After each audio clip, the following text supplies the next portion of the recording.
in the United States since 2018. There have been 1,648 funds, venture funds started that were sub $300 million.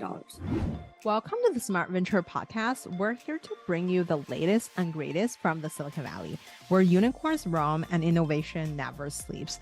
We've got top investors, superstar founders, and well-known tech executives lined up to share their secrets on building and investing in successful companies. Just a quick disclaimer, while we may sound like financial geniuses, but please don't mistake us for your friendly neighborhood financial advisors. So let's get started and dive into the wild world of tech entrepreneurship.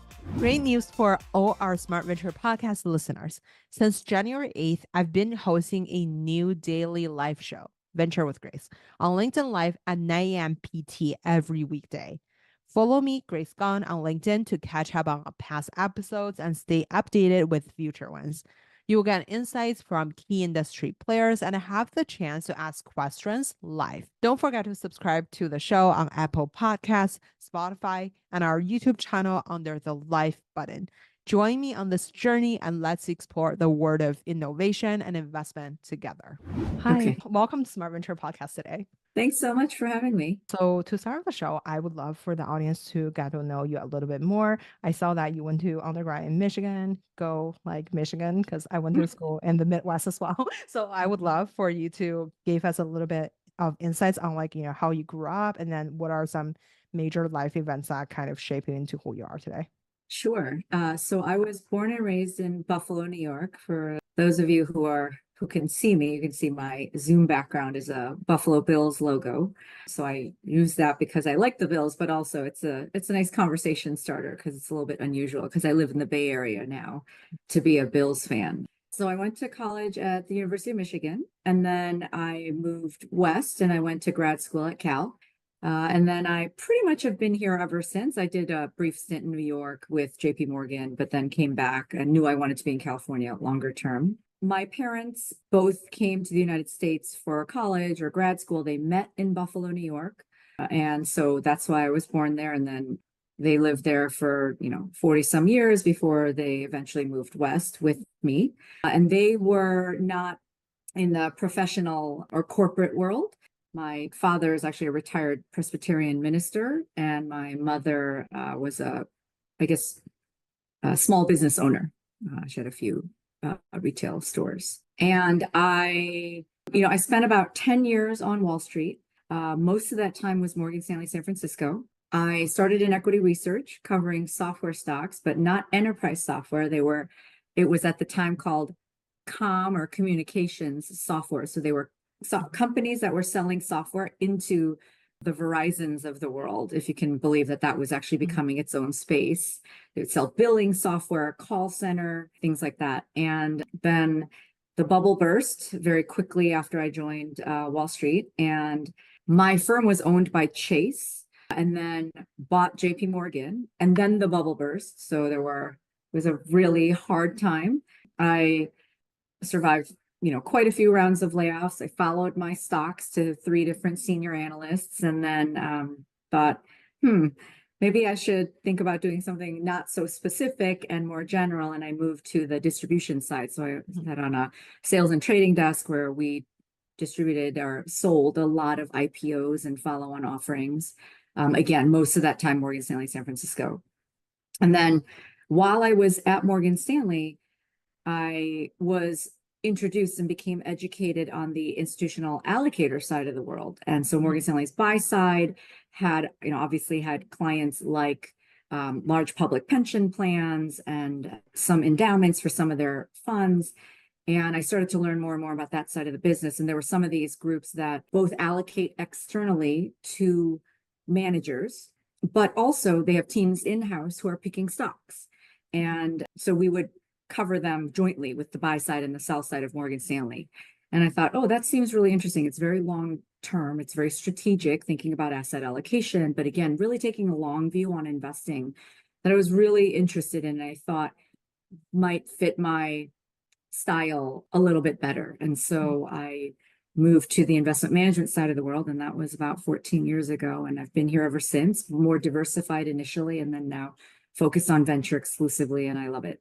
I wonder, I feel like it sounds like I feel like you've been very great at like planning on your own career. I wonder who is on your personal board of advisors when it comes to making these career decisions. It's a really good question. And, I will say when people sometimes ask me, like, how did you get into this? And, Mhm. because I love my job so much right now.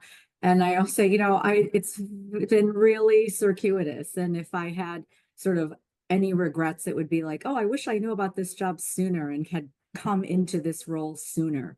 And yet at the same time, I'm sure, maybe you and a lot of your listeners have heard or read this book, it just, design thinking or designing your life. Yeah.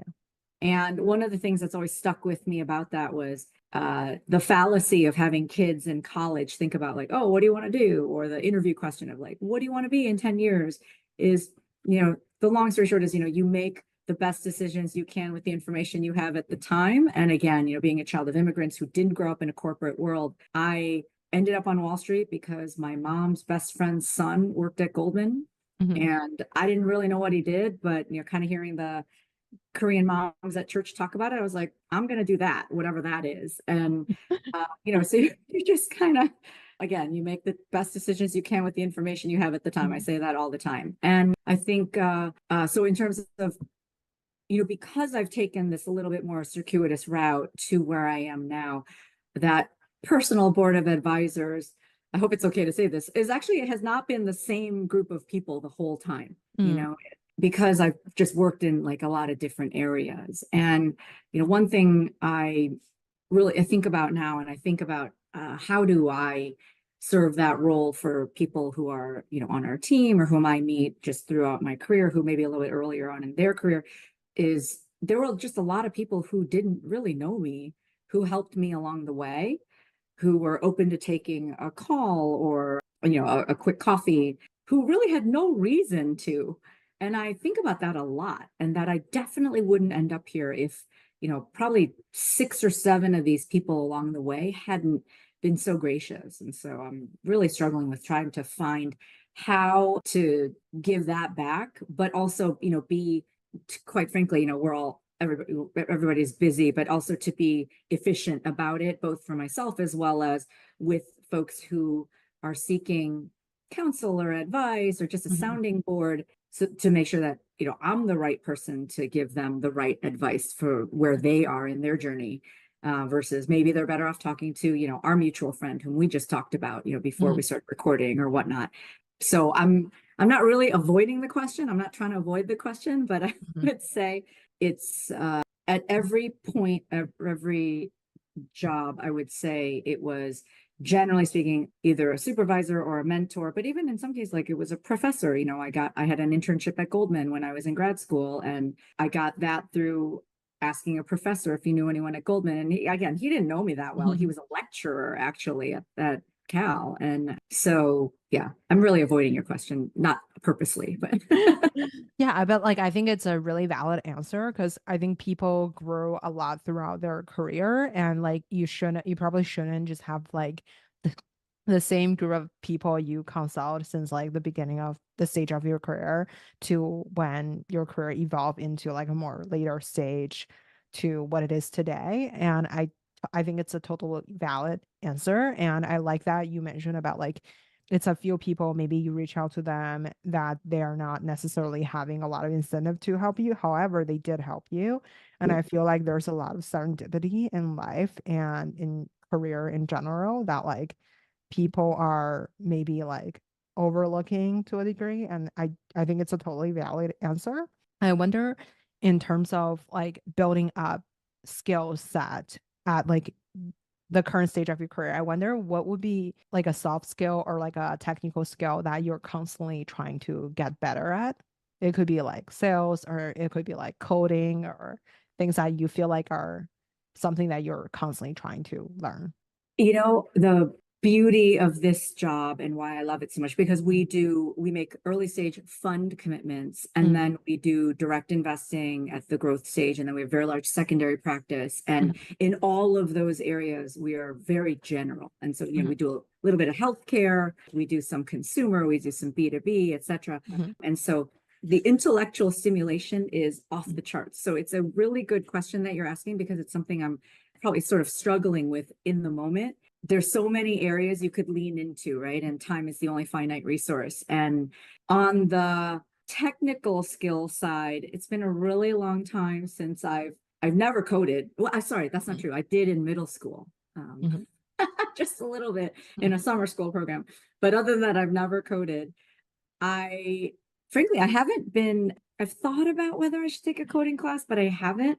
I've been more thinking recently about, it's been a long time since I built a model in Excel. And I'm even dating myself by calling it Excel, because, when I build spreadsheets for my own personal use, I do them in Google Sheets, but I've never built, like a real bottoms up DCF like I did when I was a lot younger.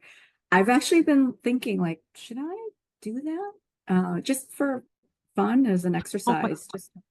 I really have been thinking that. And then, there's value in, I don't know if that would put me in flow state, but I've been kind of thinking about, just as a little tangent to your question, I think there's value just in terms of brain health and probably just from, wellness, et cetera, too. And finding something that can really put you in flow state. And I really like singing.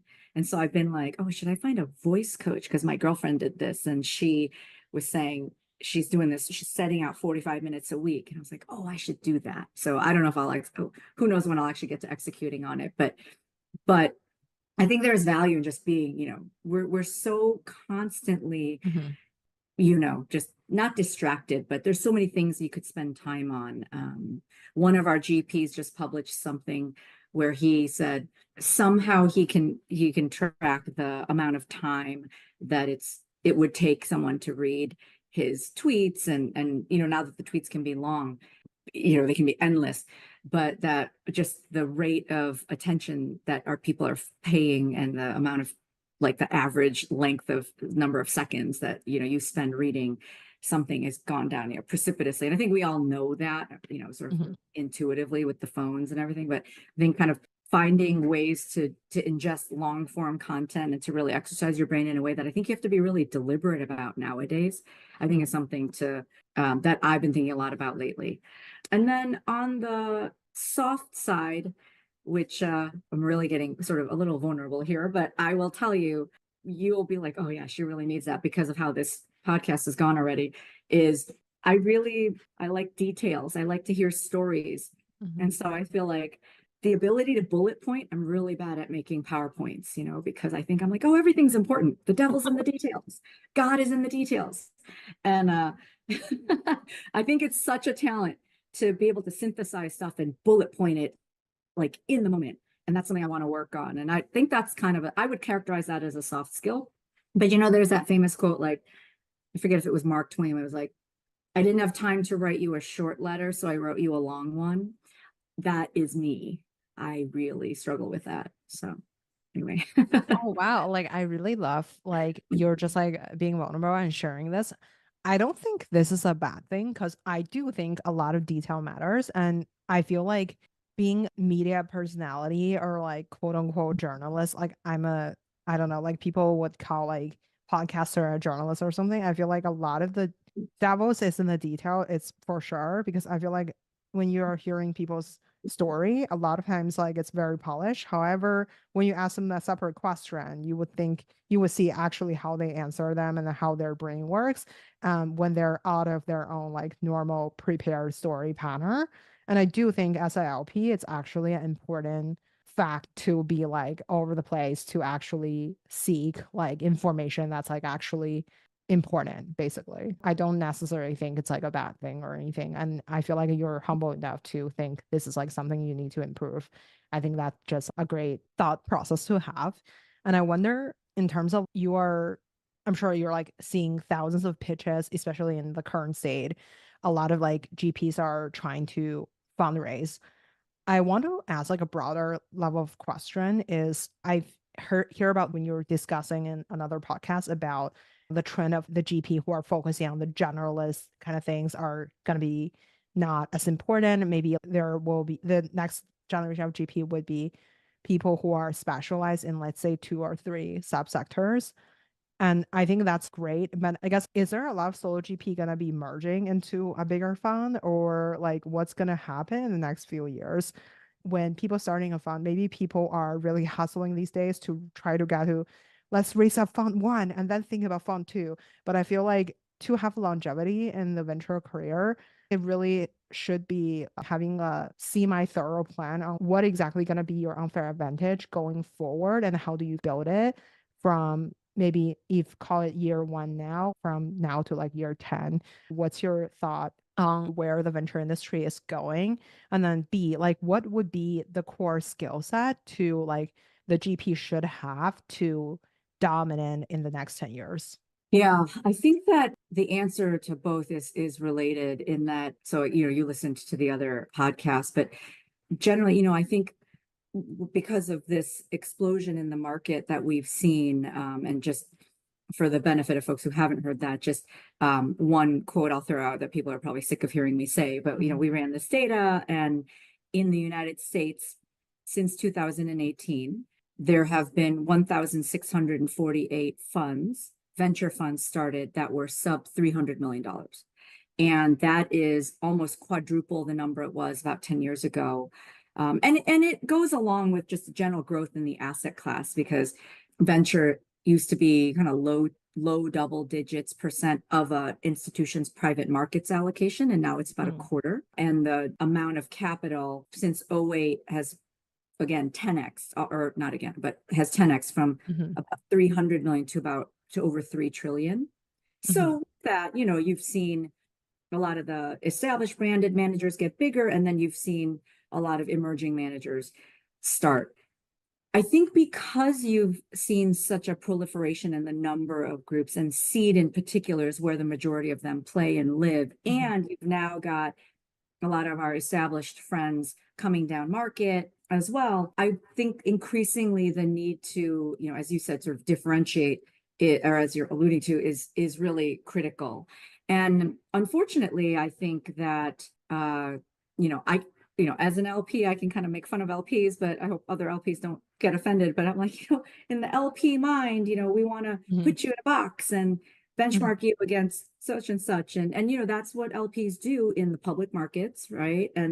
And so just having that context or frame of reference is how, I guess all investors are wired that way. It's just a little harder in venture. There's no benchmark specific to like fintech or whatnot.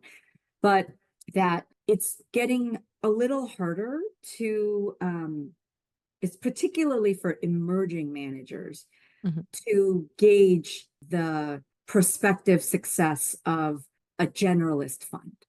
So saying I'm a generalist seed fund, if you're talking about a fund one or two, it's a little bit hard unless you've had some early companies that you've been associated with that, and this asset class takes so long to really figure out whether you were right or you just got a markup. But again, unless you're identified with some particular winners, I think it's a little challenging. And so then I think it takes time such that once you get to maybe if you're a generalist fund, once you get to a fund, maybe 3, that's typically when we see these funds start to turn over the LP base, or maybe not turn it over, but add to it from an institutional perspective.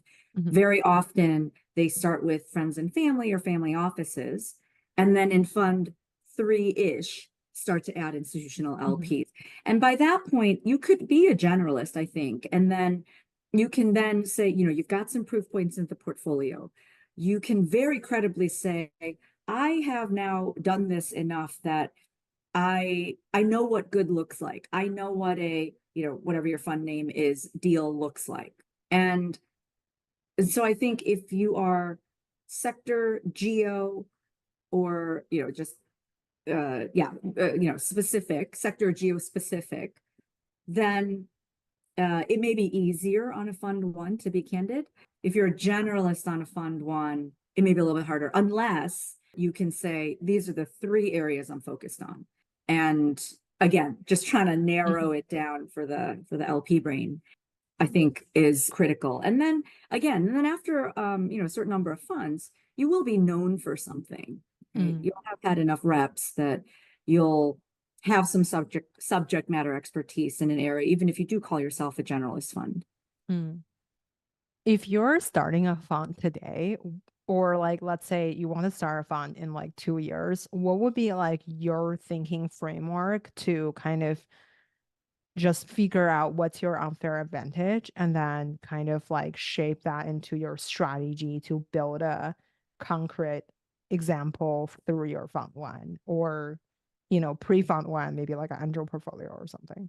Yeah, I think that presumably you're not just sort of like you fell off a truck and then you're going to start investing. So presumably there's some way that you've spent your, career up until now, whether, either. Oh, I want to be mindful of like, oh, okay, so anything we said on this podcast is just for educational and entertainment Oh, purposes. So like none of this are financial advice. It's just basically for people's like educational and entertainment in general. I want to be compliant. So sorry. great. Okay. Yeah, I think again, like presumably or obviously you're not probably starting a fund, as a high school student. So, you've spent time doing something and something about something. And you maybe angel invested. I think I don't want to keep saying the same thing, but again, just there will be proof points from your history of Mm, where you have a superpower or what area, either whether it's a knowledge area or again, sometimes it's your network or it's, there's one GP who had very little investing experience who, I mean, we'll see if it works out, but raised quite a bit of money, relatively successful. I mean, very successfully, that I heard like the superpower was the charm is an 11 out of 10, the charm factor of this person. I was like, and I'm not being entirely fair. He has worked at one of the, the most successful, still privately held companies ever. mm, But again, you're known for something. Like you worked at this firm, and then the network is just unbelievable. mm, I think that what you heard me talk about previously, just about the components of the venture role, right? The sourcing, the picking, the winning deals, and then the value add after the fact. I think one way to stand out to LPs as one thinks about raising a fund is, again, it's increasingly hard to differentiate on the sourcing and then the value add, because there are a lot of former operators or former or founders. But even if you're an experienced investor, your value add could be we help you with fundraising, or we've seen this play out before, and the pattern matching and kind of, when companies go from 0 to 1, these are the issues you should think about. Like that advice is also quite valuable, but there are a lot of people who can offer that value add. I think that what we're finding more often is a lot of lessons being learned in funds 1 and 2 and even 3 by GPs, whether they are brand new to venture or they came from a bigger firm, around the actual specifics of running a fund. mm, So reserves. mm, Should I reserve? If so, how much? mm, How do I think about the companies that I'm going to reserve for? Is it just, and we've seen groups that, it's just whoever happened to come through the door first, and then they ran out of money. And then there's, a pay to play in a company that you actually have a lot of conviction in that just had a hiccup, and then you don't have any reserves to defend your position. Like this is a real story. I mean, and it's okay to not do or, have reserves. I think it's unpopular to do that. I think there's been a lot of like education of emerging managers, like, oh, you should have reserves. But, an LP friend of mine, Laura Thompson, she wrote, I thought, a very, very interesting piece about reserves and how there's a really strong sort of paper exercise argument to be made that maybe you shouldn't reserve. And there are some very famous, very successful storied brands that they don't, that's just what they're known for. Like, we're not going to be there at the B, and that's okay. The recycling, just the portfolio construction math, etc. I think we've seen a lot of groups that start with being syndicate players. that transition from, oh, okay, now I'm going to raise that fund 3, it's much bigger because now I want to lead deals. I don't think it's an obvious one. So convincing that you can lead, and I think people conflate, and it's accurate to do so, I think, but leading deals with having high ownership. Another one thing I actually have been hearing multiple times just in the last, like in this AGM season, is that the ownership to amount of time I'm spending with this company, where a lot of companies are needing a lot of handholding, that ratio is way off. And I need to think about that, from, again, a time utilization standpoint, where time is the only finite resource. And so I think thinking through things like that, I haven't seen or heard or met with a ton of emerging managers who have thought about and articulated really interesting or knowledgeable points of view on that. I think, I love this job. There's a lot of reason to love this job. I mean, in very few other industries, you get to think about like what could go right that would be so amazing and is going to change all of our lives. And it's so inspirational and fun. But there is a very real element of the business of getting a fund to, whatever your 5x or, whatever your target is for that return. And a lot of it comes down to math. Like you could be the best picker ever. And that's how a lot of emerging managers we see have raised funds, is because they say, oh, I invested as an angel in, name your favorite unicorn or 2 or 3, but it's meaningless to their returns because it was $10,000 or $5,000. And so that math problem of the fund construction can make or break you. And I don't feel like there's enough time spent on that. I totally agree. Which is why I feel like recently I've been structuring my show to feature a lot of New York VCs, because they are amazing I feel like they're amazing at math and fund construction. I think in Silicon Valley, people are really over indexing on like, oh, what about the product, the market, the go-to market, and like basically talk to your customer piece. But I feel like this is like I feel like New York VCs are very savvy on the finance side of things. I feel like it just really reconstruct my brain on like portfolio construction, and basically hearing about their thinking framework on how to think about the ownership piece.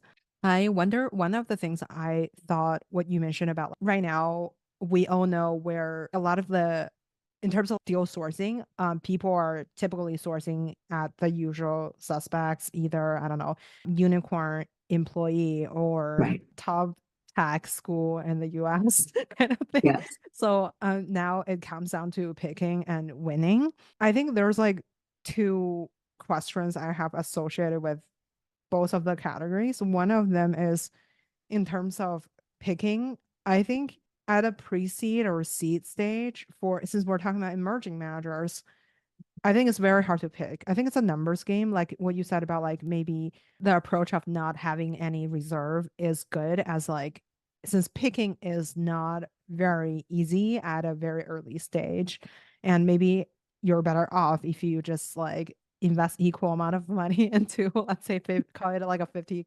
companies.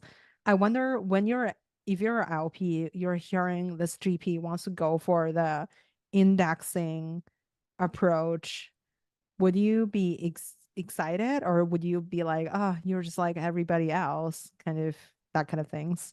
Yeah, our view generally is that we prefer more concentrated portfolios. So, if you have a seed fund that has a number of companies that's sort of got a 4 handle on, like 40 mumble or higher, it starts to get a little, in our view, hard to make that math work. That, again, I've talked about, ownership and fund size. And again, there's all these puzzle pieces there's all these parts of the math problem that have to work. The long story short is that we prefer a little bit more concentration in the portfolio. And, if I had to say sort of an ideal number, again, this may not necessarily be the house view. I think my partners and I would have, but we're kind of, we'll probably circle around the same median or average. But generally we like to see something, low 30s-ish. Like, again, if it's like 40 or 50, and then you start at 60, then it's not, no one company is going to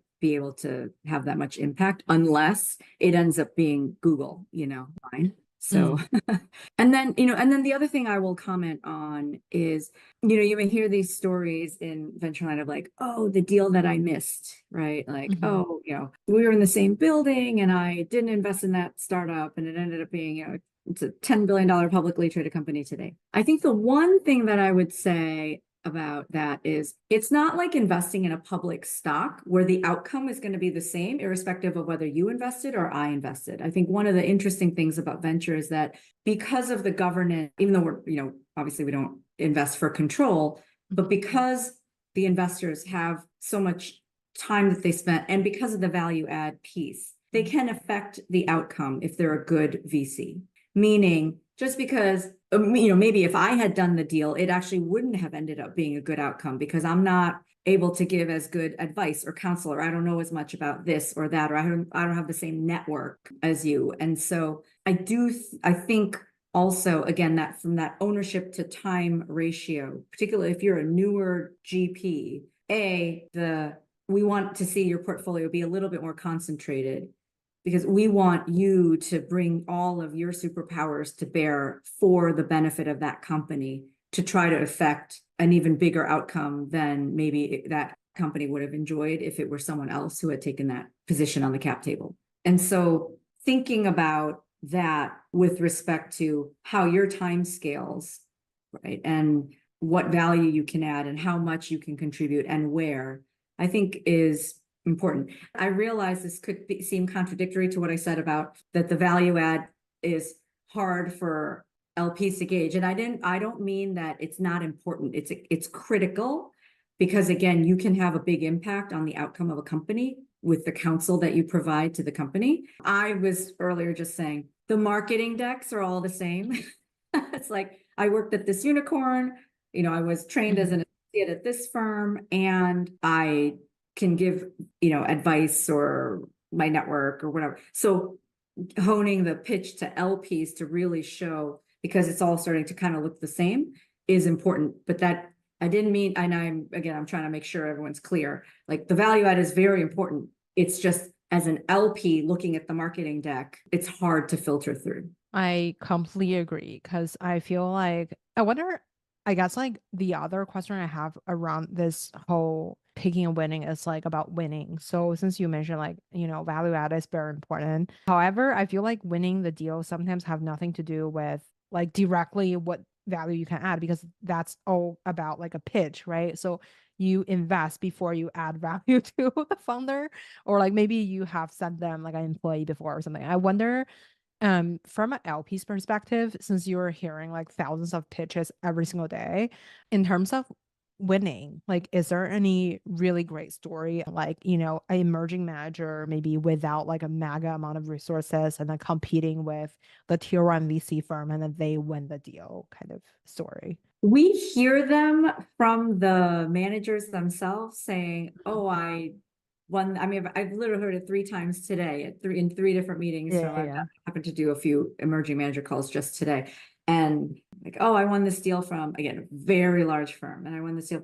And it's great. I kind of sometimes have joked with my partners, I'm like, we have no way of verifying that that is true in most of the cases, but I take it at face value. I generally think most people are honest.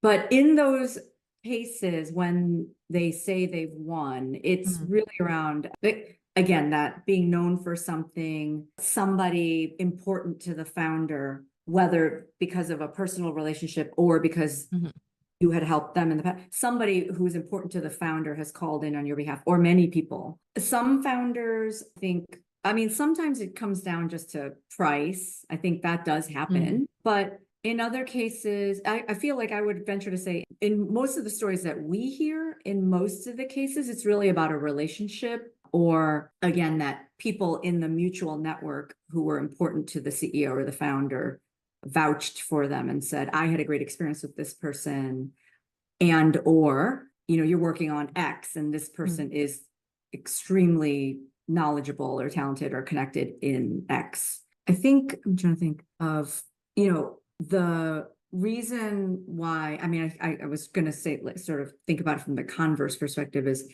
when the bigger brands win seed deals or, against emerging managers, it seems like oftentimes they'll bear hug the founder with, all the partners show up at their house at, 7 a.m. with donuts and What? all of them. And, or, you hear stories like that. But I think it's a conventional wisdom is that it's easier for the branded managers to win the deals versus the unbranded. But I'm not 100% sure that that's still the case in, 95% of the time anymore. I think the seed stage funds are doing a very effective job of convincing the founders not to take money from a multi-stage firm at the seed. They're really selling against them, saying like, oh, it could be negative signal if they don't show up later, or you're not going to get any time or energy from them. They'll say they've got, 100 operating partners who are going to help you, but it's really a pull, again, from what I've heard in how they're sell against them by saying that's a pull. It's really incumbent upon you, the CEO founder, to chase down their head of marketing or whatever to help you. Mm-hmm. Even though they have this big army of staff, versus if you're a seed stage manager, you don't have an army, but you're hustling yourself and you're texting, you're WhatsApping, and it's very much like you're kind of helping build the company together. We're hearing that pitch to the founders is really resonating. And I think that there are now enough other founders out there who have been invested at the seed by bigger firms who then don't follow on. And then they have to spend actually a bunch of time explaining the negative signal to the downstream, to the A or the B. They're like, oh, why aren't they leading? Or why aren't they like that phenomenon is real. And so I think there are enough founders out there now who have experienced that I'm hearing they're telling the other founders like, hey, there are pros and cons to the deep pockets, versus you're going to have to find a new lead, for every round or whatever. I wonder, since like I feel like, okay, so it sounds like for as in the LP arena, people are still very open to, let's say, like the storytelling and then I guess like the founder story of the fund kind of thing. But there is also, I feel like there's a rising of like different type of data analytics tool, even LPs could be using to examine if a GP is good. There's like, basically I feel like I've seen recently so many, even my audience is building a tool for LPs to examine if the GP were good. And I wonder, like, when as a LP, I guess, like, how much would you emphasize on like these people's storytelling skills, and how much would you emphasize on like, their actual, since like there's no, I guess, no actual data is backing that XYZ's portfolio is good when they are coming to you, since they're like maybe it's their like fund 3 or something, not like a lot of data going on. And I wonder what would actually be your mental checklist of this person if they could really make the fund return X amount of money, because the end of the day it's a financial product the GP is selling.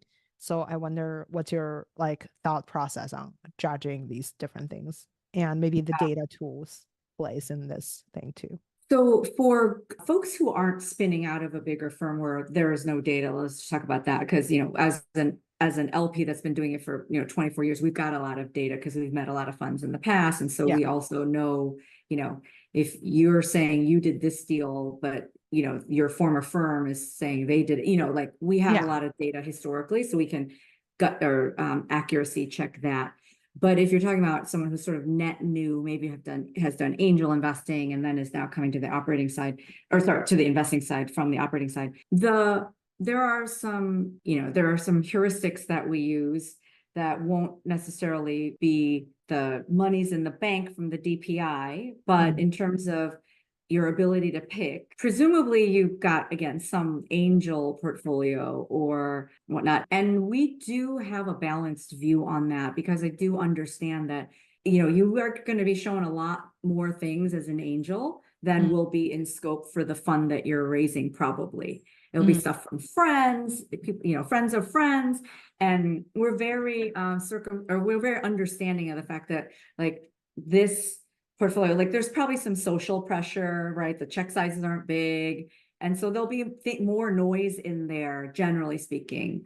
But in terms of, kind of teasing out and showing like, here is the stuff from my angel track record that's relevant. If there, like I was talking about earlier, there should be a theme throughout that, presumably, that you can see, whether it was, even if it was as general as the founders all had this kind of, they were all, I don't know, they all had this kind of background, or, maybe there's some theme that has helped you narrow down what you say you're going to focus on in the fund. And so again, there should be some signals in the track record, even if it's very new and you're on a fund 3, in terms of markups in the portfolio, or even, if for whatever reason the company's been very efficient, you could actually talk about the traction of the company itself, as opposed to that we got a valuation markup. Then the other thing I think is a little easier to gauge more near term is the winning.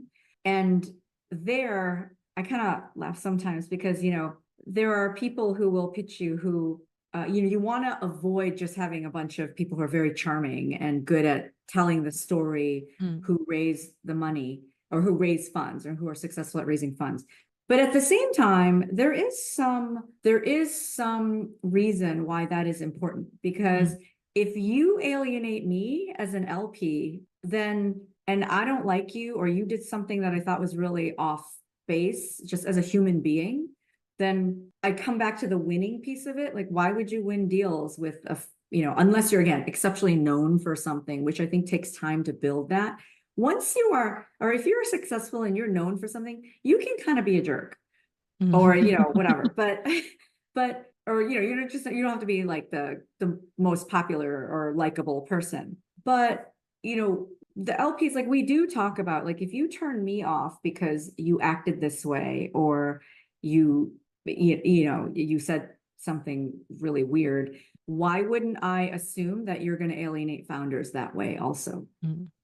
Right? And so the winning deals, it's a little more squishy in terms of why people win. But, we have a very big team and, big network, because we've been doing venture for so long. So we make a ton of calls and we uncover a lot of stuff and can kind of figure out why someone won. And then if, obviously a very standard question when we do founder references is, would you ever work with them again? Have you sent them deals? And most of the time, a lot of people don't want to give negative references, but if you ask, kind of just pull on the threads, I mean, we've had situations where I think the GP thinks that the founder would work with them again, and the founder's like, don't tell him, but I will never work with him again because he did this one time in boardroom and I can't trust him.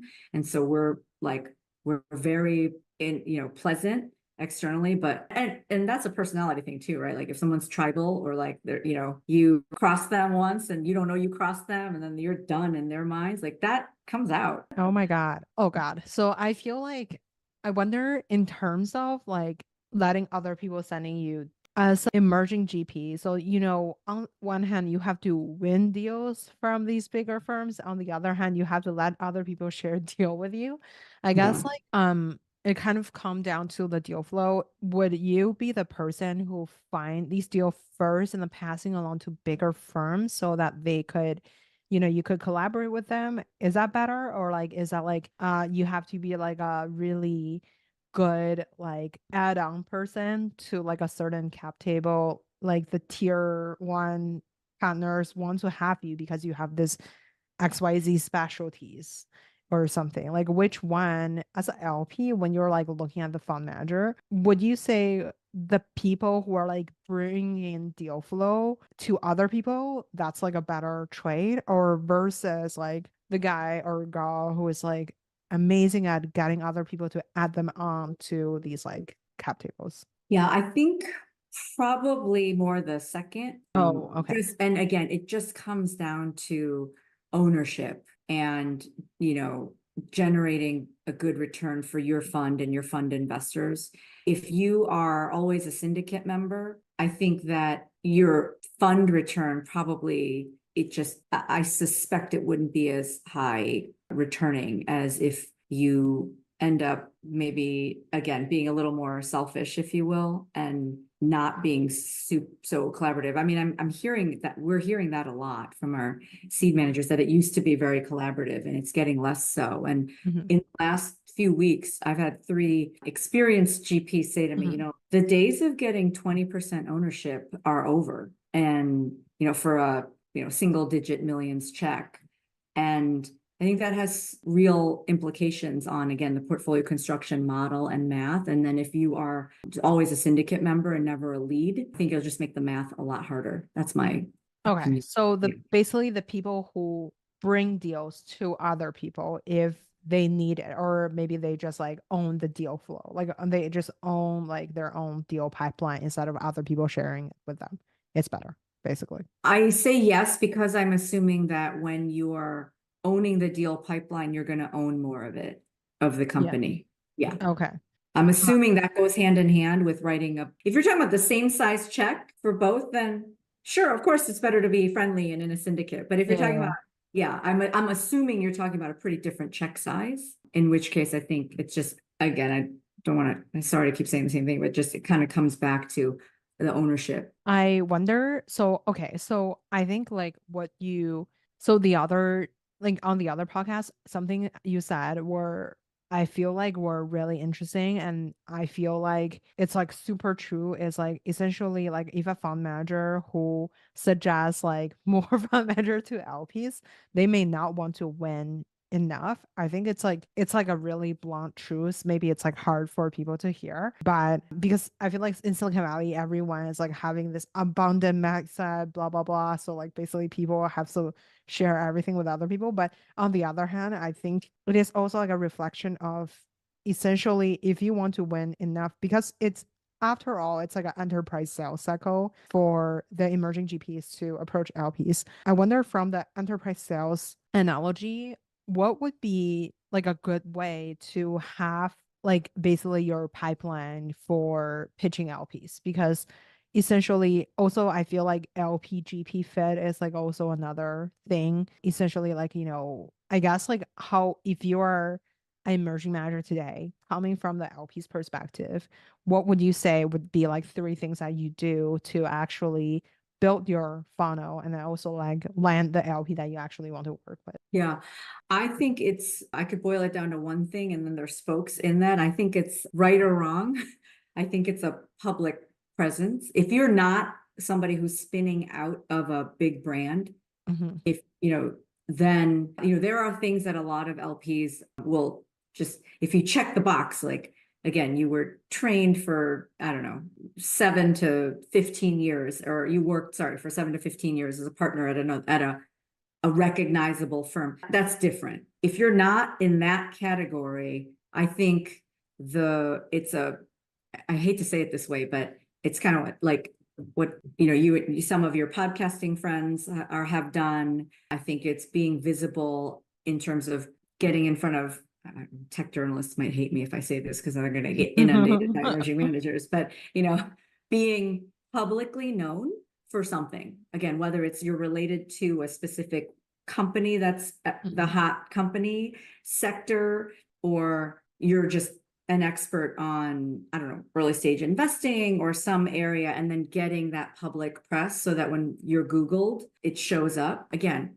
coming back to like, we're all human beings. And so cutting through the noise of these, you know, thousands of emerging managers with LPs is really hard. And so for me, I feel like a lot of the groups that I've seen have more success with it are ones that have a pretty active Twitter presence, or they're posting on LinkedIn, and not just goofy stuff either, right? It has to be thoughtful and somewhat interesting, you know, as you're doing, like having interesting folks on a podcast or speaking at conferences where you've shown you know, again, you have some expertise in something, or you're respected for something. I really think that other than that, you know, because I already said like, well, sorry, your existing LPs could introduce you to other LPs. But like I said, you know, and your GP friends who are not competing in the same area as you, those intros also kind of make sense. But otherwise, I mean, people will do it for you, but as you heard me say, like, I just think it's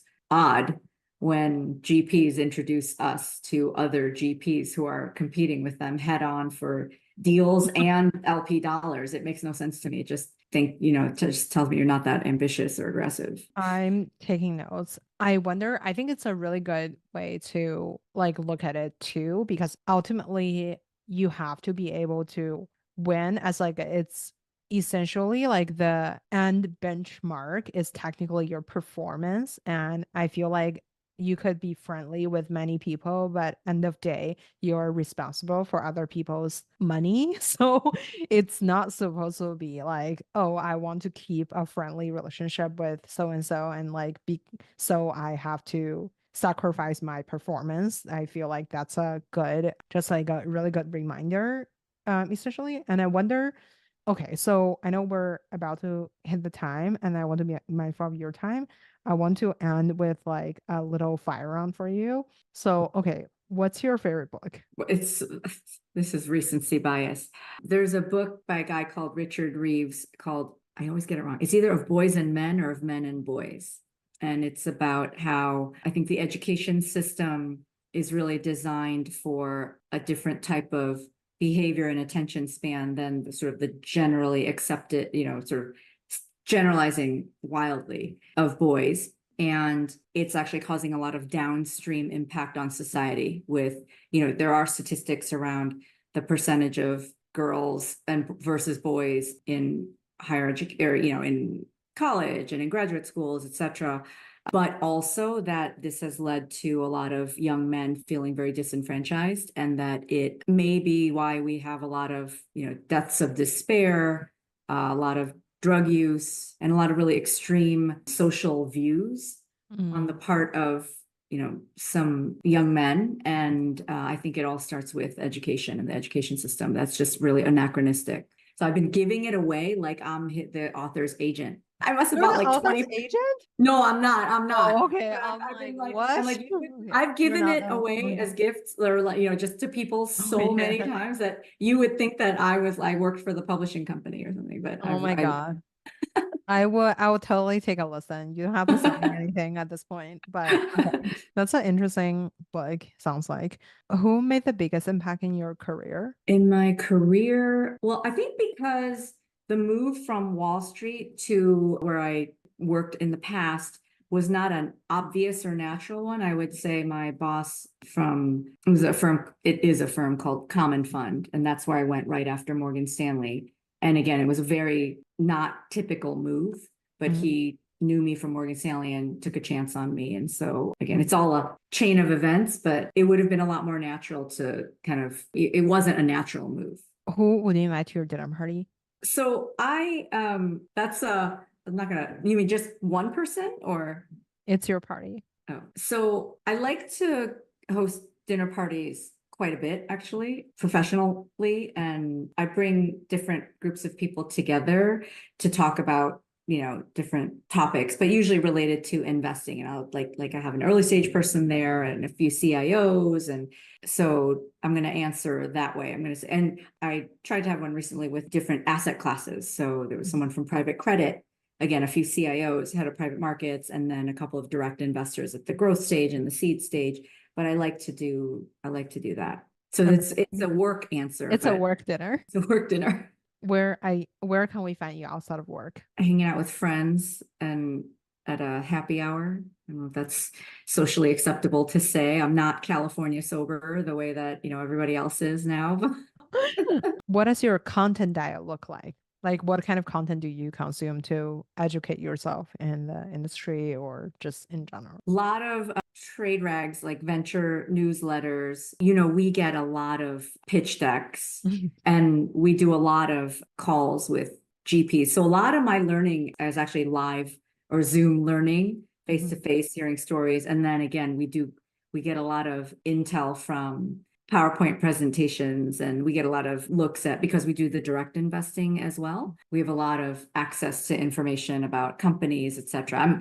My issue is I'm like inundated with information. And so it's sort of picking like, okay, I want to go deep on this today, or, for the next 2 hours or whatnot. That's a more challenge for me just because of where we sit we have 280 manager relationships across our funds of funds, our separate accounts, and our advisory clients. And it's, it's between that and then the industry information, et cetera, and the deals that we're looking at, it's a lot to consume. So for sure.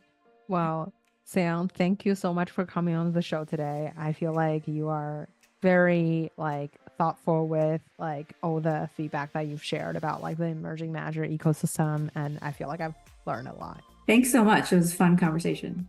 Thanks for tuning into Smart Venture Podcast. If you learned something from the episode or even just mildly tolerated me, please subscribe and leave a 5-star rating. I promise I will keep bringing you more successful, insightful interviews and insider tips about startups. Remember, sharing is caring. So tell your friends to listen too, or enemies, I won't judge. Until next time, keep venturing smartly.